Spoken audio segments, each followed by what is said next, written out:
Amen. Um, Hope and pray po na kayo po yung mga nakasabay. Although baka ang aming pong signal ay, ayun nga po, stable as of now. And we're praying na sa kaparaanan na lang po ng Panginoon,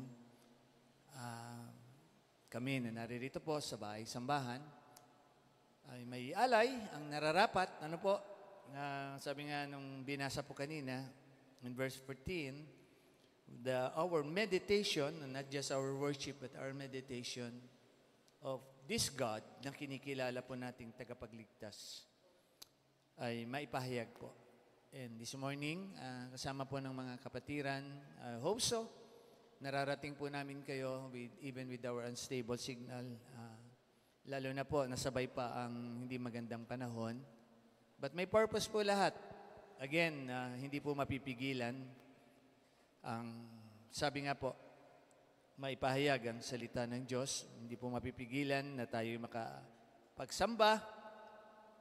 Well, that is the heart of this ministry po ever since pinapaunawa yun ni Pastor sa pangkalahatan. Lalo na sa mga baguhan po naming kapatiran. We hope okay po kayo dyan sa area ng Pampanga. Kami po dito sa South ang apektado. But God willing, sa iba't ibang pagkakataon po, purihin ng Diyos sa inyong paglago. Ayan, may signal po again, unstable. Pamanhin po, atin pong teknolohiya ngayon ay dumadaan sa aspeto nga po ng masasabing mga glitches po or kahit po yung aming backup ng mga hotspots ay apektado po sa ating weather. So, yun lang pong atin pong main internet ay hindi pa rin po nagagawa. So, please bear with us po. Inaako po lahat ni Pastor ang mga pangyayari. And so, today po, ayan, kasama po yan sa, maganda siguro itong ilustrasyon eh. Kasi, kung ano man po ngayon ang, sabi nga,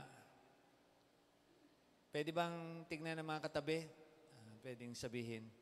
Kasi, fault mo to ngayon eh. Ganyan, typically, di ba? May balat ka yata eh, di ba? Mga ganun. Well, let's, muna po dun sa series ko as I end up the month of May. And very timely, it's our last Sunday of the month. So sa inyong mga tahanan po, paki-ready, kung kahit choppy kami, paki-ready po ang inyong mga anointing of oil, mamaya. Ganon din po, hoping, I really do not know kung you can send some message sa mga messenger natin. Post lang do sa profile natin na we will repost na lang the recorded, no? Kung hindi nila na ma-maximize ang pakikinig. Pwedeng lagyan yung sa profile ng FB natin. Please bear with us. So, sama po nung pagkakataon nga, kaming narito sa bahay-sambahan, hindi po nga mahadlangan. At ganoon din po ang prayers ko mamaya pag nirepost namin yung recorded natin dito sa ating FB Live ay makaka-catch up po kayo, lalo na yung mga ibang kapatiran sa ibang bansa, sa ibang lugar. Ayan. So, tayo po na naririto ngayong umaga ay magpapatuloy sa isang pag-aaral. Alamin natin, ano ba ang kahulugan ng binabanggit ng Psalms 19, verse 12. Although ang binasa ni Sister Jack kanina ay NIV version, we always go for the King James version.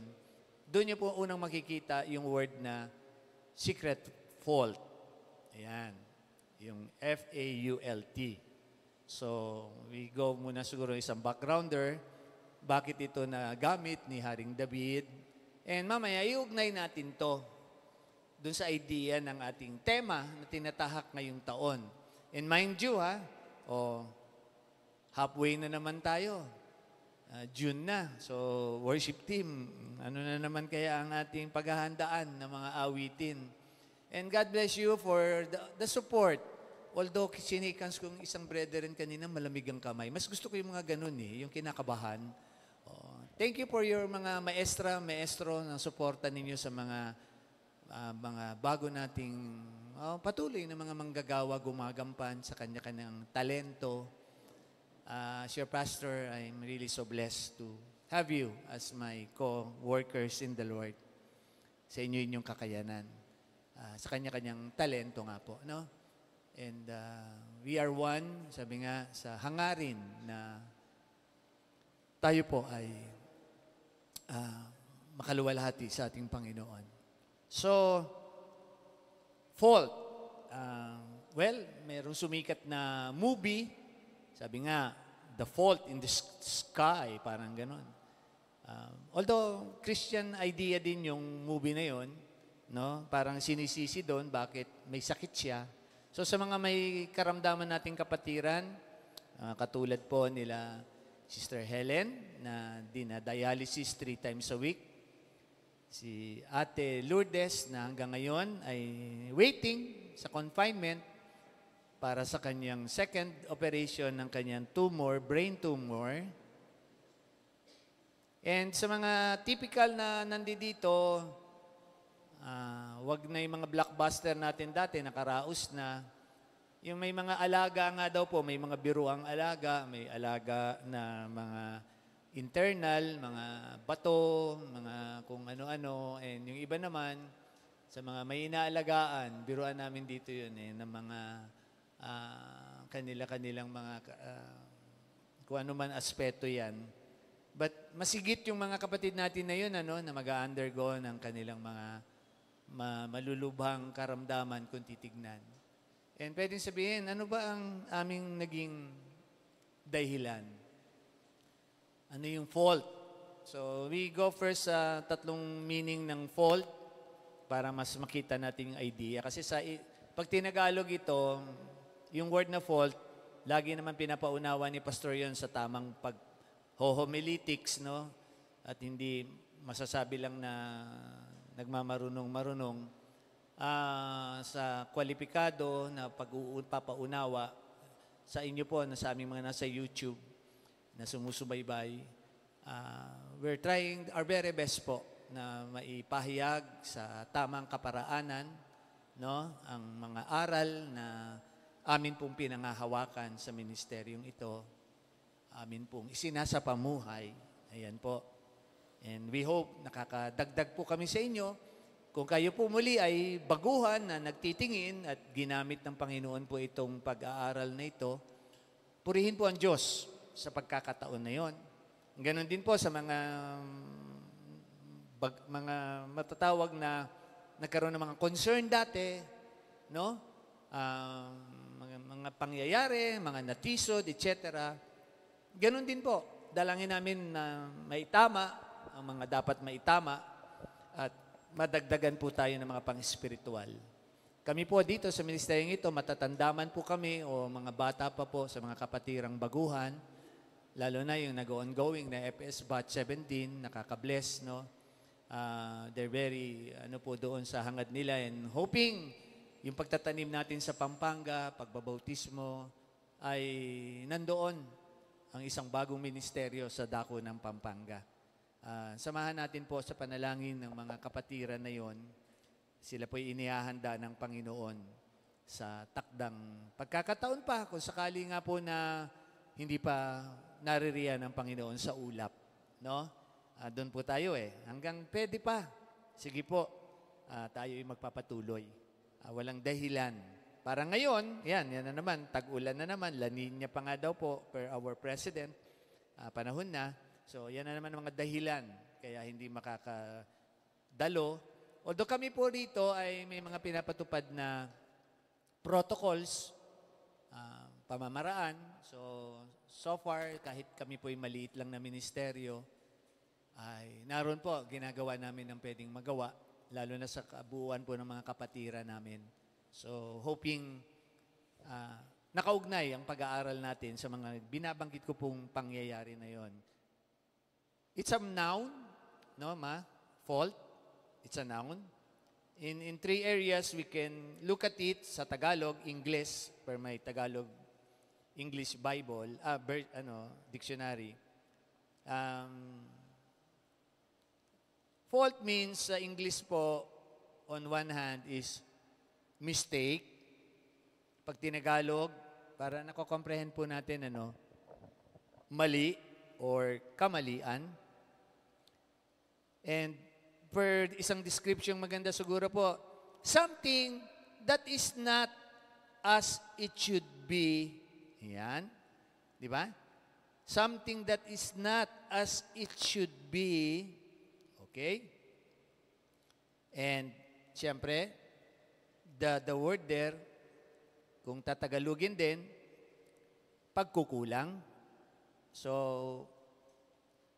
makikita natin yung idea na yun ng movie, parang sinasaad nung may karamdaman na ganun nga po, parang may kulang sa pagkakalikha ng kalangitan na yan. Parang, it's yung parang terminology na ginagamit nila na parang, bakit Lord? And well, narinig naman na natin yun mismo sa ating Panginoong Jesucristo, di ba? Nang kanya rin pong ipahayag sa oras na iaalay na niya ang buhay niya para sa sangkatauhan, ng kaligtasan na yun, pahayag niya na overall, yung kanyang naging huling mga pananalita, my God, why thou hast forsaken me? So, minsan meron tayong ganung puso. Bakit, Lord? Per Isaiah 1:18, we can, okay naman we can talk to the Lord sa ating secret place and ask Him. But, again, ang paalala namin, we cannot question Him sa Kanyang pagiging Diyos. He is omniscient, alam niya lahat, all-knowing. He is omnipotent, siya ang makapangyarihan. Siya ang lumikha sa atin. And syempre, yung thirdly, He is always omniscient, yung tinatagurian pong omnipresent. He is always with us. And nagpapatupad ng mga nais niya sa buhay natin. Second meaning of fault is defect. Defect. Meaning to say, sa Tagalog, sira. Ayan, may kilala akong ganitong sira. May kasiraan. Ayan. Marami yan. Marami. And very clear na binabanggit yan sa ilang aspeto ng paggamit ng word na fault. Either may defect. Kaya nga nagkahapon, meeting kami, update after children ministry. Yung kakapost ko lang, mga biblical prophecy na tinitingnan natin. Yung big one na inaantay sa California, it can really transpire anytime. Kaya sabi ko kay na Pastor Bong, Sister Jane, all these are but signs, but God's protection, etc. is with us. Kasi talagang apektado daw, tatamaan daw yung line nila mayroon silang fault line doon na pwedeng madamay yung lugar nila. So, but si Lord po lahat nakakaalam. Mamaya, pupunta tayo dun sa pinakang tema natin. Nagbibigay lang po muna ako ng background, word study, para mas makita nyo po yung tatahakin nating pag-aaral. Lalo na po kayong mga nanonood sa amin,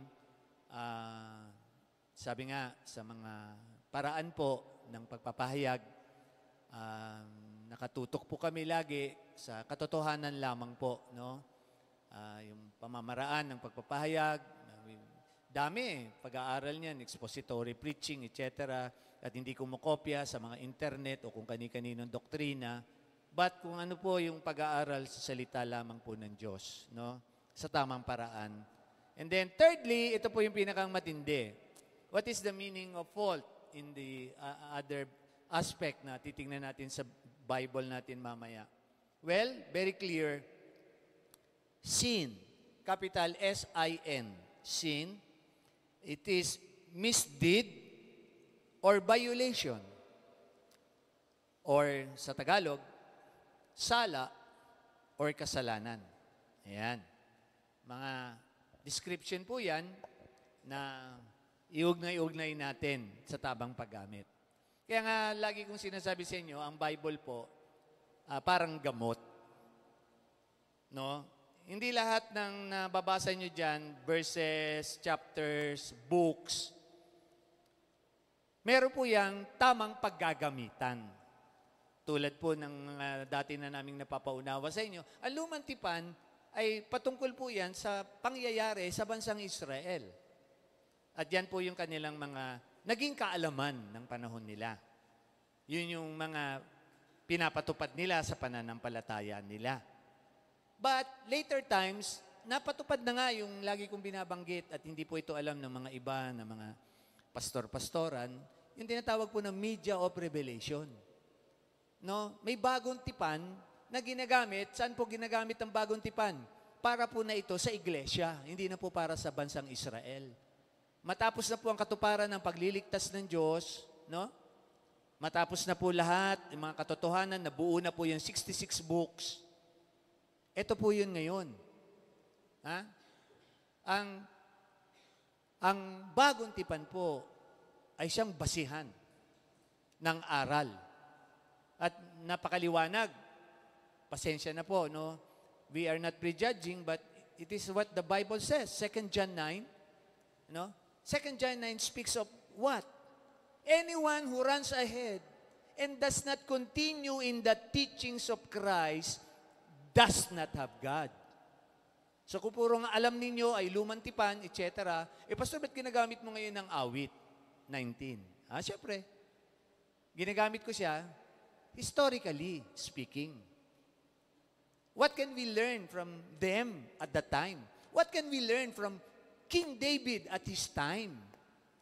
Ano yung meron siya noon na assurance niya ng kanyang pananalig sa isang Diyos pa nga, no? Na lagi kong sinasabi sa inyo.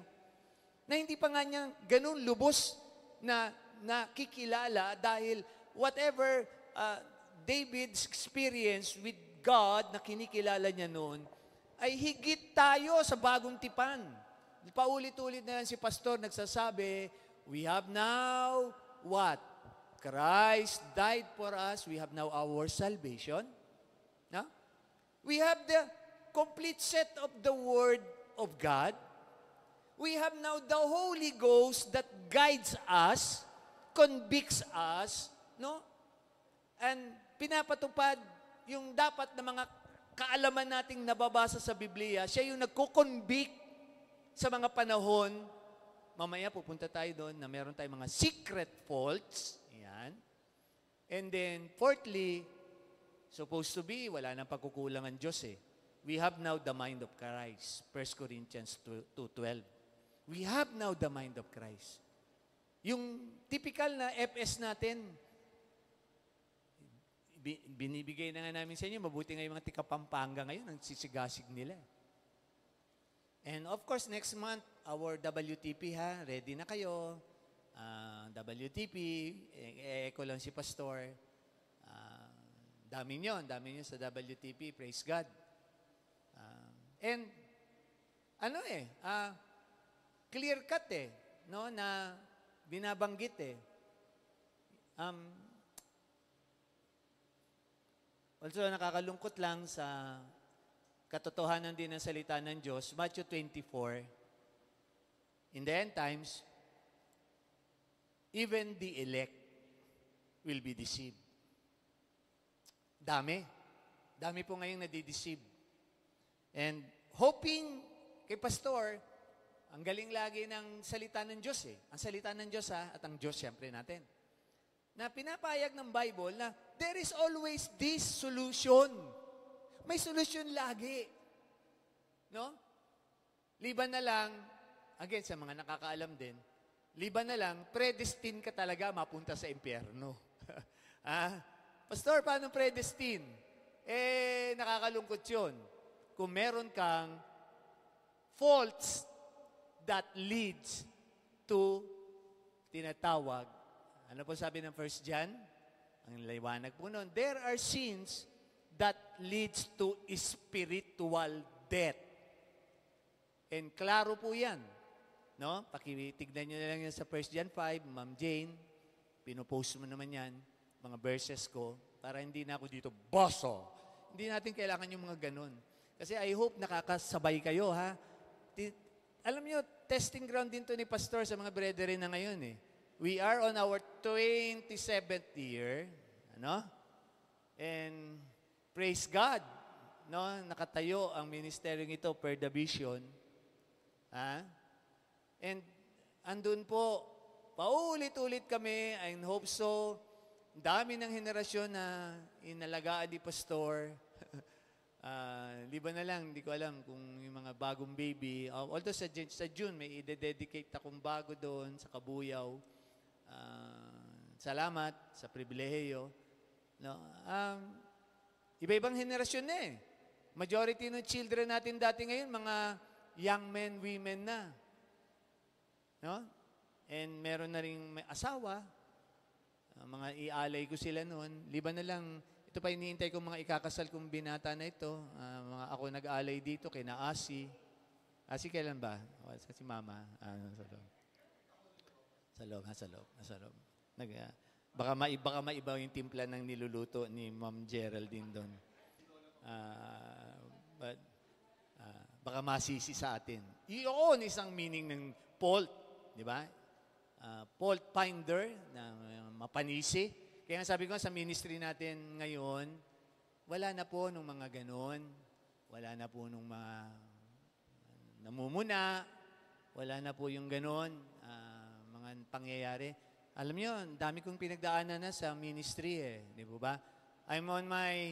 Come August, I'm on my 34th year as a pastor. And hindi pa po ako napapatumba ng dyablo. God willing, wag naman nga po, no? Pero pag napatumba po ako, bababa na ako. Siyempre, hindi na ako karapat-dapat eh. Hindi na ako malinis at karapat-dapat. Yan. Ha? So, kayo na lang nakakakilala sa aming pamilya kung kwalipikado ang inyong pastor.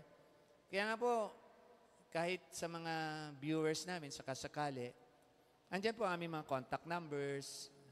We can really po, hindi po debate, but we can discuss po yung mga biblical principles.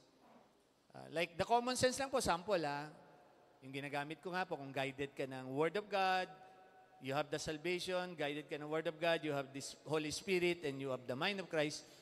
We can, sample lang. Mga characters, bibigyan ko lang yung sample. Sino masusundin? May isang kultong grupo, well, I declare talaga kultong grupo dahil sa kanila, ang stand nila, oneness sila. One God, one person. Our faith po declares we have a Godhead in 3 distinct persons. No? Namely, the Father, the Son, the Holy Ghost. Kasi, ang palusot nila, sabi kasi doon sa Acts, bautismuhan sila, sabi ni Pedro, bautismuhan sila sa pangalan ng Panginoong Hesus. Narong context sila doon. In overall lang, ni Peter, yung kahalagahan ng pangalan ng Panginoong Hesukristo. Ganito po ang tamang pag-aaral. Pero kung bibigyan ko po kayo ng mas higit na ebidensya, ano po sabi ng Matthew 28? Baptize them in the name of the Father, and of the Son, and of the Holy Ghost. Spirit sense lang po, hindi na nga common sense eh. Spirit sense. Sino ba nagsasabi ng Matthew 28? Ang Panginoong Hesukristo. Sino masusundin ko, si Pedro o ang Panginoong Hesukristo? Ha? Spirit sense po pag nagbabasa tayo ng Biblia. Kaya yung mga doktrina, pwede yun.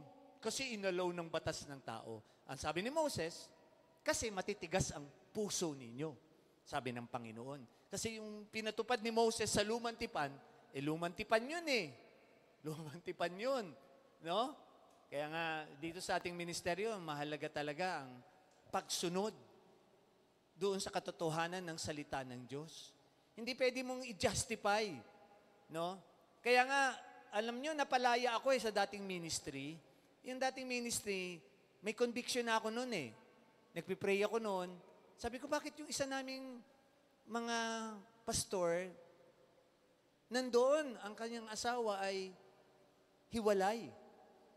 Hindi ko ma-accept yun until such time, remember, 1996 nang tayo ay buksan ng Panginoon, no? Sakto. No, tayo lang ang legal na nakapagpaalam. Ha? Turn over lahat. Purihin ng Diyos. Salamat sa Panginoon. Kilala ng tupa ang kanilang pastor. No? And hanggang ngayon, nakatayo po tayo for the past 27 years since 1996. No? Rejoinder lang po yun. Very clear po yun na justification. Kasi iniwan ako nung asawa ko kailangan ko ngayon may bagong kasama. Kasi yung 1 Corinthians 7, sabi doon, hindi po, klaro doon, remain. Dami. O sige pa, Mark 10, Matthew 19, ano sabi doon? Hanggang, what God that joined together, etc. Sabi ng Panginoon yon. Si Pablo na pinakamatalino sa bagong tipan, ano sabi niya? Romans 7, 1 Corinthians 7, habang buhay ang asawa mong una, ikaw ay nangangalunya. Grabe, no? Pero ang justification kasi may batas daw ang tao. Ano na naman? Spirit sense ulit. Ano na naman? God's word or batas ng tao? It's your choice. It's your choice. Lagi po ang tao nagja-justify. Nagsasample ako kasi konektado po ito sa mensahe ko ngayon. There are these secret faults na ginagamit ng marami pa. Ano po? Secret faults na gina-justify nila yung kanilang mga kasalanan, yung kanilang mga pagkukulang sa Panginoon, yung kanilang mga pagsusuway, no? Yung kanilang, literally, kasi yun ang gusto ng Diablo. O siyempre, ganito na lang. Isisi nyo sa Diablo. Kasi yan yung nauso sa Genesis, di ba? Kasi yung babaeng binigay mo sa akin dito, sabi ni Adan. Sabi naman ni Eva, kasi yung ahas, di ba? Yung serpent, Kaya nga ano na yun, nagpatuloy na yung fault na yun. Yung sisihan, fault finding. Totoo yun, Unless, ikaw po talaga ay, sabi ko nga, balik ako kanina. Wala nang dahilan na hindi tayo lalago. Galatians 5. Nandiyan na ang Holy Ghost Dapat, kung nagpupuspos lang tayo, at hindi ko ano-anong mga hinahanap pa na doktrina, alam niyo, ang isang Kristiyano, very clear-cut po na siya ilalago kung siya talaga ay, number 1, nagmamahal sa Diyos. Binasa yun ni Sister J kanina dito sa Psalms 19, di ba? Those who fear God, meaning fear, hindi takot Meron kang pagmamahal, meron kang respeto. Matagal na natin pinag-aaralan yung word na fear. No? Connected yun, kaugnay yun. And tulad ni David ngayon dito, he will not. Pero meron siyang in-acknowledge na maganda. Alam niyo, gusto ko itong gamitin yung verse 12. Kasi sa verse 12, ginamit niya yung idea na sino daw ang nakakaalam ng error ng tao? Yan. Papasok ako dyan sa isang aspeto na napakahalaga. Dito po, binabanggit sa ilang mga verses at chapters ng Synoptic Gospel. Mainly na lang po dito ako kasi dalawa sila Gusto ko po ito. Kasi sa Lucas, ito po naging doktrina ng isang malaking relihiyon. Hindi po kami para manira. Pero sa kanila, si Jesucristo ay tao lamang. Ang naunawaan lang nila sa aklat ng Synoptic Gospel, si Jesus is the Son of Man. Tao. Diba? Literal. Na naunawaan nila, tao lang si Kristo. Kaya nga itong dalawang book na ito, pag-uugnayin ko. Pero in the book of John, again, klaro, He is the Son or He is God. He is the Son of God. Son of Man, Son of God, in one person. Matthew, King, Mark, servant. That is His pagiging our Lord and Savior, Jesus Christ.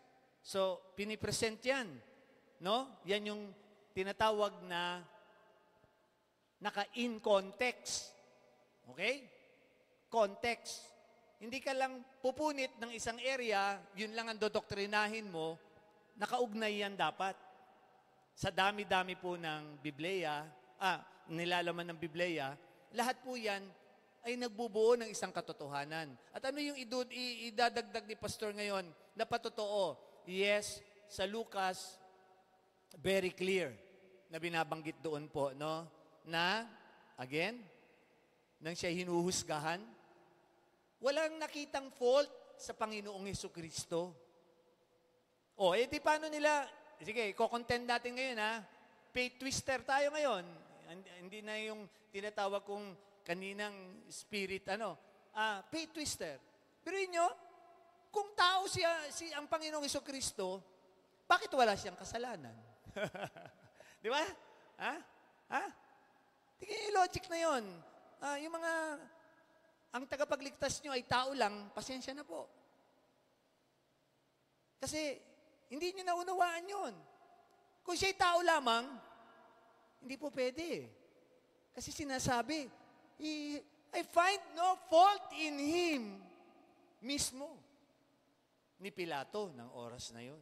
That's in, Ma'am Jane, kopyahin mo na lang, Luke 23, verse 4. Again, i-echo ni Apostle John na talagang naging dikit ng Panginoon. The Beloved. 2 chapters, 3 verses. Chapter 18, 38, Sister Jane. Chapter 19, verse 4 and verse 6. Again, kung reader kayo ng Bible ninyo, ano na naman ang sinasabi naman dyan? As God. Again, no fault in Him. Kaya nga siya yung inalay, sabi ng Romans, para sa ating mga kasalanan. No?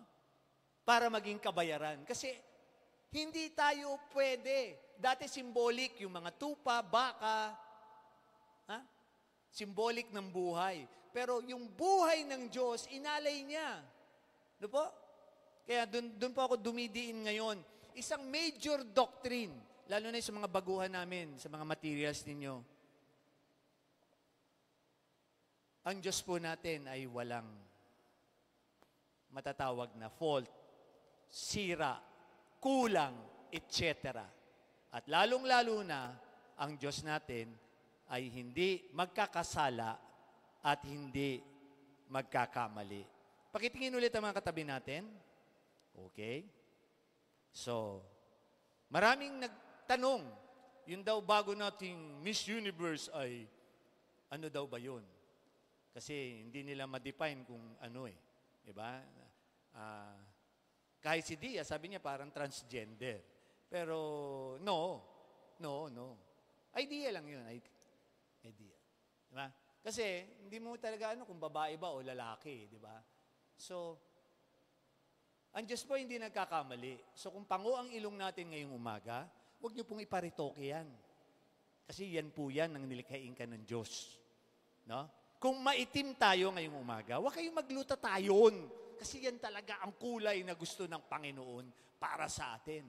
No? Hindi po magkakamali ang Diyos. Tandaan po natin, hindi po magkakamali ang Panginoong Hesukristo.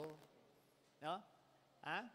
Sa kanyang katatayuan, kaalaman, kapangyarihan, no? Hindi po siya magkakamali. Hindi po siya magkukulang. Hindi po siya pwedeng, masira sa kanyang mga pagkadami-daming mga pangako sa kanyang salita. No? Hindi po siya sa aspeto na yon na lalong-lalo na. Kaya nga, may biruan kami dito Alam na natin yon lahat. Dinaanan natin yan Kung yung dating isang religious leader, sabi niya, kung ang Diyos ay makakapagpatawad, although namayapa na siya daw hindi makakapagpatawad doon sa isang naging presidente natin. So, ano yun? Word niya yun dati. Grabe yun, Tinalo pa niya ang Diyos. Alam niyo, purihin ang Diyos sa umagang ito. wala siyang kamalian nang tayo po ay kanyang iligtas. Kasi kung nagkamali kaya ang Panginoon, nang tayo iligtas. Kaya ngayong Fault in the Sky na movie na yun, etc. Ang issue kasi ganito tayo ang may mga pagkukulang. Tayo ang may mga kasiraan. Kasi, yes, logically, pwede, magbiruan tayo, isisi nyo kay Satanas kasi yun ang trabaho niya. Manlinlang, the God of this age has blinded the minds, no? Pero alam nyo, hindi pwedeng isisi. Kanino dapat isisi? Sa atin.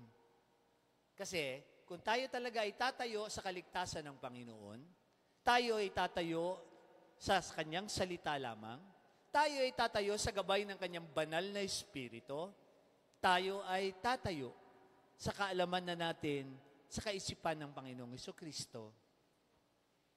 Anong sabi ng Bible?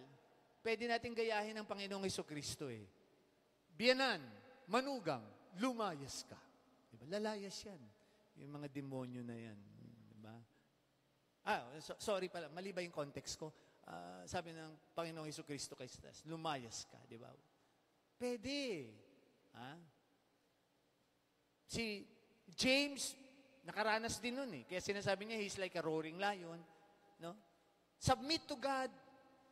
Kasi nung time na yon, half-brother siya, medyo hindi pa siya nagsasubmit nun sa kanyang kapatid. Hindi niya paniwalaan na ang Panginoong Jesucristo pala nga ay ang tagapagligtas. No? So parang going dead na ako, ma'am, dito. Papalit anak. Anong mic ko? Okay pa yung mic ko? Dinig pa ako sakali sa recording. Paredy lang. And yun nga, no, yung idea ng secret faults. This morning, mag-anointing of oil po tayo Hindi ko pagkakatagalin na. Alam ko, naitumbok ko na yung gusto kong iparating Diyos at tayo. Ang Diyos, walang secret faults. Na kanino? Nasa atin. Alam ni David. Kaya binanggit niya sa verse 12 Di ba? Anong sabi niya sa verse 12? Napakaganda no? Ng pagkakasabi niya sa verse 12. In the King James Version. Kasi ang binasa ni Sister Je kanina dito is NIV. Although, i-echo ko lang sa isang pagpapaunawa. Sabi niya dito, who can discern, verse 11, his errors? Wala Forgive my hidden faults in the NIV, in verse 12. No? Klaro po Hidden faults. Sa King James, secret faults. And let's be honest, kahit si pastor, hindi pa po ako perfect. Pinoprocess pa ako ni Lord from glory to glory. No? Kaya nga nung last Sunday, may kausap akong brethren, yung naging paglago ko, naging pagiging matatag ko sa ministeryo ng aking paglilingkod, and God willing, aabot na naman ako ng August, panibagong taon, para sa inyong pastor. Salamat lagi sa inyong pagtitiwala. Salamat sa mga agapay, lahat, no? Although dito gaganunin kamay ko sa mga nagmamahal kay pastor. Di ba? Mga nandun sa likuran. Joke namin yun mga nagmamahal. And wala pa pong perfect. Kaya nga, ano bang mga solusyon? Again, ang liwanag 1 John 1:9, di ba? O ginagawang lisensya ng iba No? Lalo na yung mga conservative na walang Holy Ghost, conviction. Sa kanila, 1 John 1:9, if we confess our sins, He is faithful and just. Done deal yun, proven yun. Pero kwi daw kayo.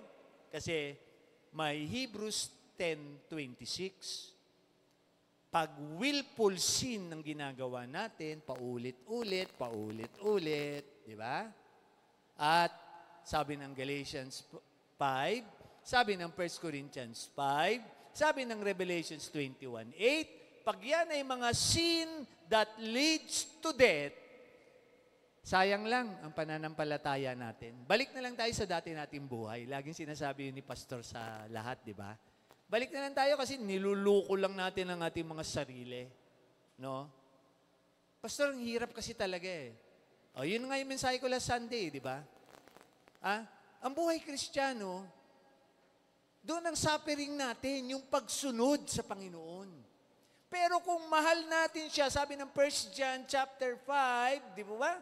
4, sabi doon, kung mahal natin ang Diyos, hindi mahirap sumunod sa Kanya. Diba? Proven fact na yan ng mga mister ng Holy and True Christian Fellowship dahil mahal namin kayong mga misis namin. Diba? Kahit ang hirap-hirap ng mga pinagagawa nyo sa amin. Diba? Sinusunod namin kayong maglaba ng puti sa dikolor at, diba? Yun yung idea dun eh. Walang mahirap kung mahal natin ang Diyos. Pero, sinabi ng Bible, ganito, may dahilan eh, may justification eh. Mas nananaig yung ganito, mas nananaig yung ganon, yung ganon, yung ganon. Yung impluensya ng mga, kung ano-anong impluensya. I'm really sorry, but pangkalahatan po ang aming pamamahayag. Wala po kaming nais na manira, yung fault finding. Pinapakita lang namin po yung spirit sense, hindi na po common sense. Spirit sense sa mga Kristiyano. Kasi marami na pong nalilinlang ngayon. And ang nakataya po dito, kayo po mga nanonood sakali at makakapanood sa aming YouTube, tignan niyo po itong mata na ito, yan po ang soul natin, laging paulit-ulit si Pastor. Yan po ang paroroon kung saan tayo predestined. Yan. So, paulit-ulit din naman si Pastor. Sakali po na pakidefine last Sunday, kahit mga brethren dito, meron tayong tinaguriang spirit that leads to death in 1 John 5. Sorry. Kailangan po makapag-repent tayo. Pag hindi po, sayang po ang napasimulan ng Diyos sa atin. Sayang po ang pagkakataon, no? Lalo na kayo pong mga naapektuhan dati, ayan, mga naghahanap. Alam ko po, kung totoo kayo kay Lord, gagabayan niya kayo eh. Biglang mapapadaan kayo dito sa aming pong online this morning. I hope, kaya nga galit ang demonyo eh, hinahadlangan eh. Ano pa ba, unstable pa rin ba tayo? Unstable pa rin? Kasi yung gagawin ng Diablo eh. Ano yun ng Diablo yan eh? Para hindi makita yung, uy, ang gwapo ng pastor na yun, mapakinggan nga. Nawala. Yun nga, nawala. Nawala. But anyway, recorded naman po yan. Mamaya na lang po, panoodin nyo na lang. No? Kidding aside, masyado na po kasi tayong, kilala nyo pa rin naman po si Pastor. Lagi, ang hangad ni Pastor ay, mahikayat po namin kayo, no? Mapatatag sa mga kapatiran na talagang nasa dapat ng katatayuan. Mas marami pa po, mas lumalim pa tayo from west to east, sabi nga, from as high as the heavens above, ganun po. Mas lumalim pa tayo. No? Huwag tayo makontento na grade 1 lang ang natapos ko, no read, no write ako. Huwag po. Lumago po tayo sa kapangyarihan ng banal na espiritu, sa gabay ng batsihan ng salita ng Diyos, at sa kaisipan na meron na tayo ng kaisipan ng Panginoong Hesukristo, at isang katiyakan na wala po ang marami, ang kaligtasan na ating pong pinangahawakan na siyang dahilan bakit natin mahal ang ating tagapagligtas. Siya po ang nagpatawad ng ating mga kasalanan. Siya po ang nagpapatupad ngayon ng lahat sa ating mga buhay. Naunawaan po yun ni Haring David ng panahon niya. Ngayon, sabi dito, let your servant be warned. So, tatalon tayo sa ating tema, hindi ako nawawala. Konektado ako lagi. Ito po yung proper hermeneutics, homiletics, no? Hindi po ako dito, point 1, point 2, point 3, point 4, point 5, point 6, point 7. Hindi po. Chapsuy po yun. Kailangan expository niyo po ang salita ng Diyos, nakaugnay. Ang sabi po dito, no? Revelation 16:15, they were forewarned. No? Sige nga, pa-pay twister nga. Sino pino-forewarn doon sa verse 15? Yung nandun na? Hindi. Tayong nandito pa. Sinasabi ni Lord, doon tayo pupunta. Pakibasa po ulit, Revelation 16:15. Another spirit sense lang po ulit. No? Bago Great Tribulation, ba't may feedback tayo, anak? Nababago-bago ba yung natin? Okay. Kanina pa, habang nag-worship tayo. But anyways, pansinin niyo po, pag caught up, nandun tayo. Habang binubuhos na ng Diyos ang kanyang salot, no? Hindi na natin raranasin yung salot na yun. Praise God, praise God, praise God. Pero, bakit pastor sinulat ulit doon? Tayo ngayon na nakakabasa na, nakakaalam, na karagdagan po yun na assurance sa atin. Na kung tayo po ay mananatili doon sa kaligtasan na yun, atin po yung pribilehiyo na yun. At hindi tayo mapapahiya. And again, God's nature, wala po siyang fault. Hindi siya magkakamali kung sino ang kanyang hinirang. Kasi ibinigay niya lahat ang pagkakataon eh. No? Kaya nga, Ephesians 2:8, it is a gift from God, no? Not by your whatever, it is by grace, and it is by faith. By faith. Now, if you have the faith, sabi naman ng Panginoon, ang dami po eh. Magkakaugnay yan eh. Like a small mustard seed, kung totoo yung faith mo, lalago yan. Pero, parable of the sower na naman, baka hindi sa matabang lupa, baka doon sa madawag, natsutsuk, intindihin sa buhay kung ano-anong pangangailangan, etc., karamdaman, mga kapatiran namin may karamdaman, huwag pong matsuk. Or nakakalungkot yung isa pang parable of the sower, yung nandun kayo, tumubo, mabilis, pero mababaw ang pundasyon. Ayan, kaya nga mga nag-EFS, di ba? Mababaw ang pundasyon, bibigay sa mga inaalok ng dyablo. 5-5 binabargain ng mga tukso. Ayan, andyan siya. And, yun nga po, lastly, I pray, hindi sa matigas na lupa, babaksak. Doon po sa malusog na puso, ang pananampalataya po ngayon. Si Pastor po, I have been in the ministry, sabi ko nga po ulit, para backgrounder kung sino po yung mga makakapanood. 33 years. Magte-34 po ako ngayong August. I started out 1990. And ever since po, wala akong record. Naganda po record ko sa inalisan na ministry noon. May clearance po ako. Nandiyan, nakapost po sa aming FB page. Nandiyan po, nakapost yun. And ever since po, nandito kami sa paraan ni Lord. Wala po kaming politiko dito. Wala po kaming inaasahan. Lahat po ng pamamalakad ayon sa kalooban ng Diyos. Naranasan na rin po namin ang mga katotohanan ng pangyayari ng ministry. And patuloy po na nag-aantabay sa pagbabalik ng Panginoon. Kaya nga po mamaya, as per anointing of oil natin, pamamanik lang ni Pastor. Maging makabuluhan po ang anointing of oil na ito sa inyong mga tahanan. Alam nyo, wag na si Pastor hindi rin po ako perfect, pero as I have said, I also have the discerning spirit.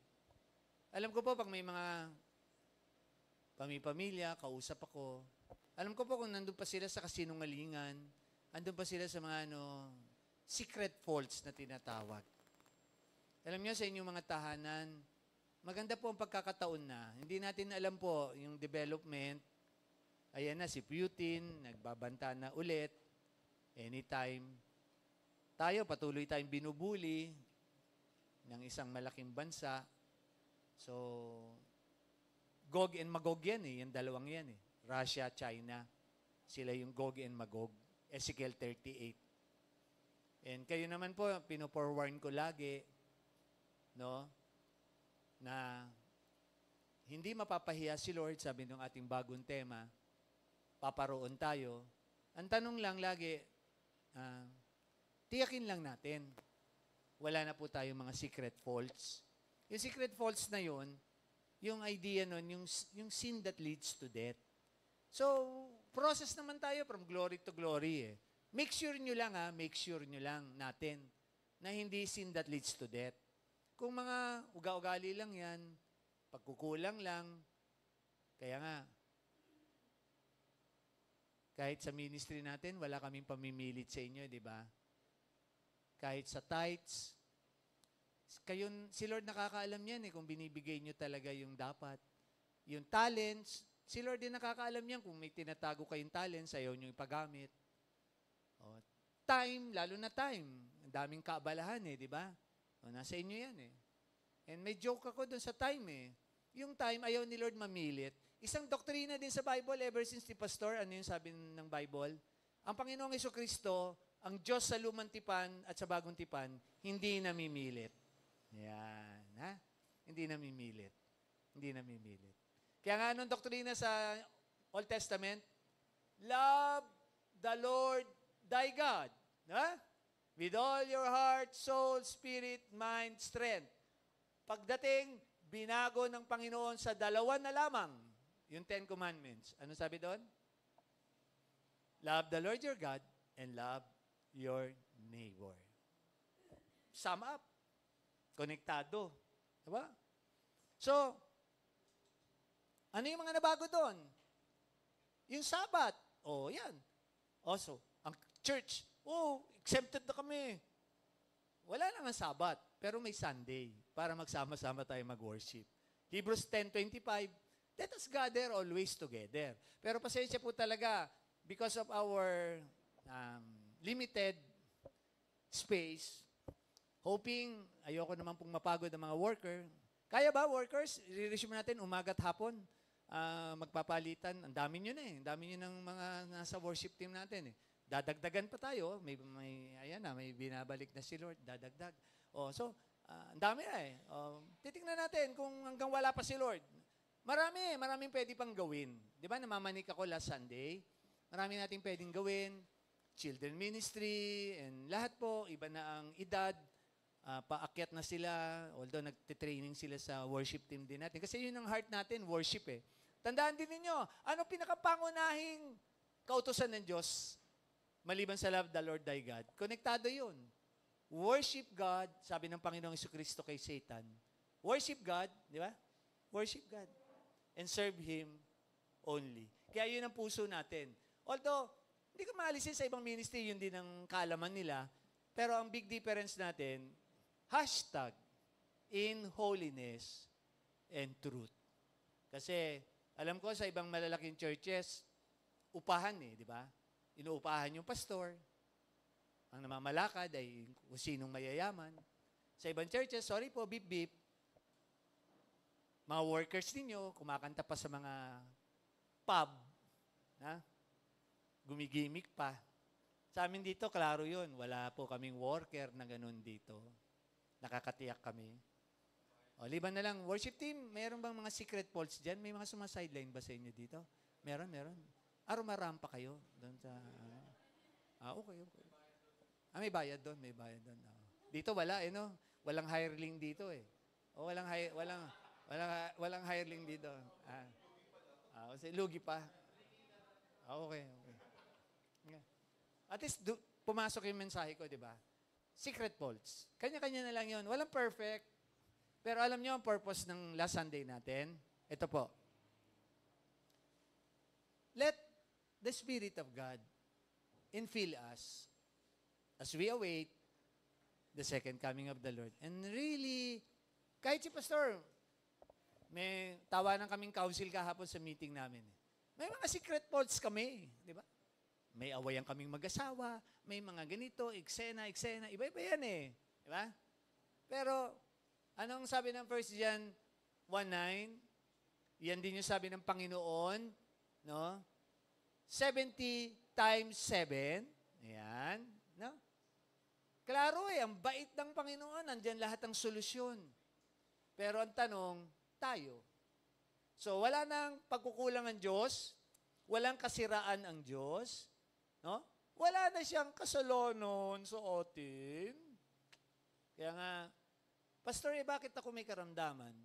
Anong sabi po ng Panginoon doon sa bulag? Wala siyang kasalanan kahit kaya siya bulag. Di ba? Nung pagalingin siya ng Panginoon, anong sabi ng Panginoon? Para sa kaluwalhatian ng Diyos. Sa mga brethren namin na nandun sa sukdulan, ilan na kayong hinawakan ko? May mga dating cancer. At ang huli, yung akin mismong kapatid, di po ba? Alam nyo, purihin ng Diyos, ito na lamang po ang pahabol ko. Lagi. Sa mga dinadalaw ko at nadadagdagan ako ng record. Ang mahalaga, yung tinataguriang total healing. Okay? Yung total healing na yon, papahingahin na ng Panginoon ang ating mga pangangatawan. At kahit binibiro ko lagi si Sister Jane, ayan ang ating Master of Divinity, etc., PhD sa pangkalusugan. Ayan po, for God's glory, hindi ko po para itaas si Sister Jane. Always for God's glory. Si Ma'am Joyce, dumaan niya, matindi. Marami tayo dito mga battle-tested, di ba? For God's glory, paano siya minamahal ni Brother Edmar na may birthday ngayong araw na ito? Naka-online ba si Brother Edmar? Titingnan, tiyempo yata kung makakaano sa mahina ang signal sa barko. Sila Pastor Louie, our miracle man. Alam niyo, nung younger years ko, ang dami kong nagampanan na ipag-pray ko, salamat. I recall, and ang sabi ko nga lagi, ang pastor, hindi kami tumitingin para humanap ng utang na loob. Marami nga kaming ganyang karanasan Maalala lang ang pastor pag may kailangan, yung ganon. Alam niyo ni Pastor Louie, mga ganong eksena. Hindi po, kasi gampanin namin ito talaga mga laga. No? Open si Pastor 24/7, pwedeng tawagan ng madaling araw. Si Brother Joey natin, nang dumating ang isang pagsubok din sa kanilang mag-anak, nagmuntikanan si Brother Joey noon. Pero lahat po, tayo ay nakaraos. Nakaraos sa purpose ni Lord. No? So, sa mga kapatid na dumadaan, nakakatiyak po kayo sa aming panalangin. Silver and gold, wala po ang ministering ito. Wala kaming panghihingi, wala kami ditong patak-patak, wala kami pong mga panghihingi sa abroad, wala po. Pero nakakatiyak po kayo sa aming panalangin. At God bless you po sa mga nagpapala, sa mga brethren, tumutugon, nagpapadala. Si Lord po ang patuloy magbabalik sa inyong lahat. Salamat po sa umagang ito. Alam nyo na wala na po sa Diyos na kinikilala natin ang pagkukulang. Ang paalala ni Pastor ngayong umaga, tayo po ang may mga secret faults. Tayo po ay manalangin. Ama, tinatalaga po namin ang mga sandali sa kapangyarihan po ng iyong banal na Espiritu Santo at Lord, sa patuloy mong pagmamahal sa amin, sa inalay mong buhay sa krus ng Kalbaryo. Taon na po ang mga pinagdaanan namin sa pananampalataya pong ito. Sa mga baguhan po ang aking pangunahing panalangin sa kanila at paghikayat, ipagpatuloy po nila ang napasimulan nyo sa kanila. At kayo daw po ang magtatapos noon sa kabuuan ng kanilang paglalakbay buhay Kristiyano. Tulad po namin, Lord, narating namin ang mga katatayuan na ito. Lord, patuloy ang paanyaya ni Pastor, panghikayat. Huwag na pong masayang sa mga nasa magaganda ang katatayuan namin. Huwag pong masayang. Ganon po ang puso ko, Lord. Hindi ko sasayangin ang pinagkatiwala mo na sa akin. Lord, hindi masasayang ang ginawa mo sa krus ng Kalbaryo.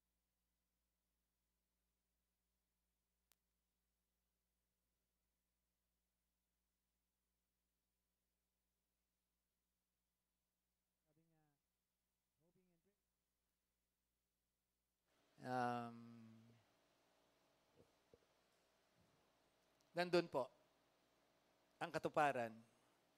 So Lord, symbolically, we will anoint one another.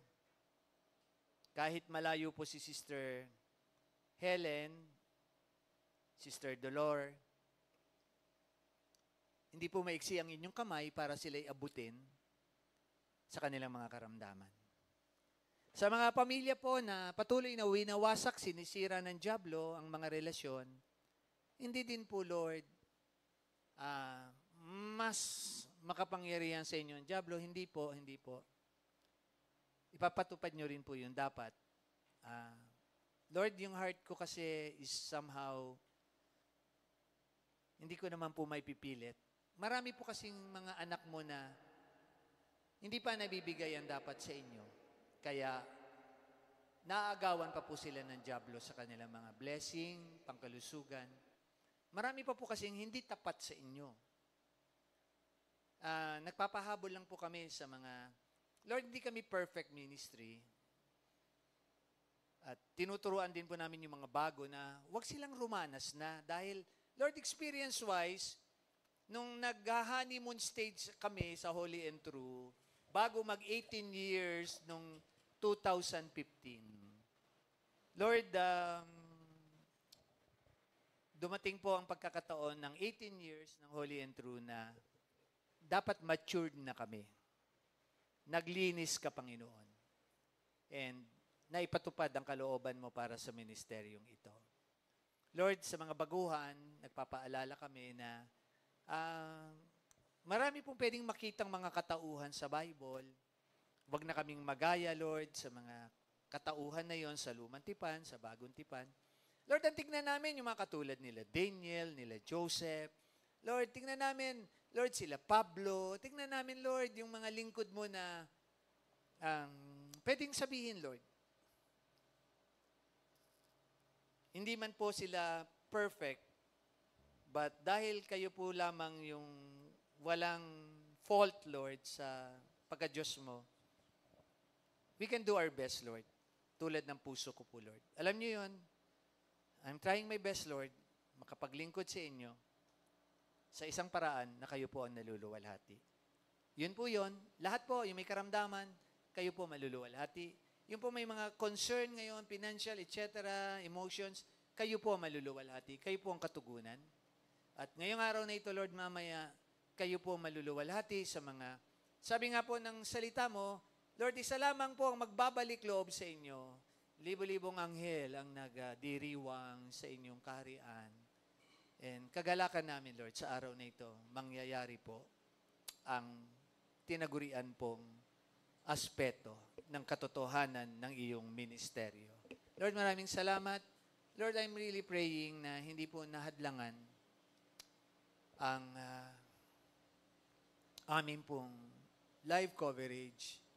And mamaya po, Lord, kung re-repost namin, we hope doon po sa clearer aspect ng audio namin and yung amin pong telecast. Pagpalain po ang ministeryong ito, Lord, ang pagpapahayag ng iyong salita sa mga paraan na naghihikayat kami, Lord, ng paghahanda ng mga kapatiran namin sa iyong muling pagbabalik. And Lord, let the empowerment of your Holy Ghost be upon us all this morning. Lord, i-heal kami. Punuan, Lord, yung mga kulang na yun sa amin, yung mga secret faults na yun. Lord, ayusin, ituwid yung mga mali na yun sa puso namin. And Lord, just anoint us this morning by the empowerment, Lord, of your Holy Ghost. In Jesus' name. Amen.